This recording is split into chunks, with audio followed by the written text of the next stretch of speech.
पति पत्नी की कहानी। एक पति पत्नी के बीच बहुत बड़ा झगड़ा चल रहा था। वो दोनों एक दूसरे का चेहरा भी नहीं देखना चाहते थे। तो कुछ लोगों ने उन्हें काउंसलर के पास जाने की सलाह दी। वे दोनों अपने रिश्ते को एक आखिरी मौका देते हुए काउंसलर के पास चले गए। दोनों जब ऑफिस में दाखिल हुए तो काउंसलर ने दोनों के चेहरों पर गंभीर तनाव देखा। उसने दोनों को बैठने को कहा। जब वह बैठ गए तो उसने कहा, अब मुझे बताओ कि तुम्हारी समस्या क्या है।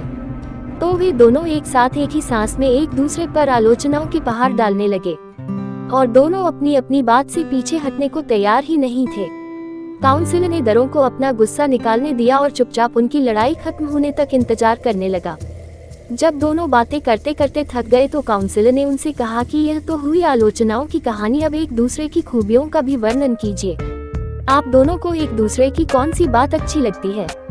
दोनों बिल्कुल चुप हो गए। काफी देर तक दोनों कुछ नहीं बोले। काउंसलर समझ गया कि वे एक दूसरे से इतने नाराज हैं कि उन्हें एक दूसरे के बारे में कुछ भी अच्छा याद नहीं था और न ही याद रखना चाहते थे। काउंसलर ने उन दोनों को कागज और कलम दिए और पति पत्नी से कहा कि वे एक दूसरे के घरों को अपने अपने कागज पर लिखे। एक बार फिर दोनों ने काफी देर तक कुछ नहीं लिखा और उनके चेहरों पर गुस्सा साफ झलक रहा था।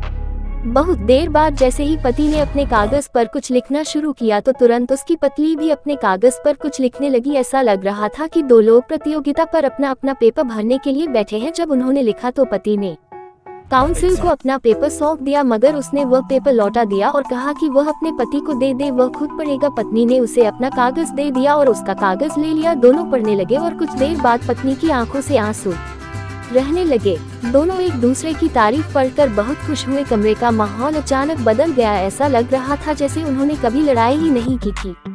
काउंसिल का कर्तव्य पूरा हो गया था। जो पति पत्नी लड़ते झगड़ते कमरे में दाखिल हुए थे, अब वह हंसते मुस्कुराते और एक दूसरे का हाथ थामे बाहर निकल गए। हर इंसान में कई खूबियां और खामियां होती है। अगर हम एक दूसरे के दोस्त तलाश करने लगे तो हम उनके और अपने दोनों के जीवन को नर्क बना देते हैं, और अगर हम एक दूसरे के गुणों को याद रखें तो जीवन स्वर्ग बन जाता है। फैसला आपके हाथ में है।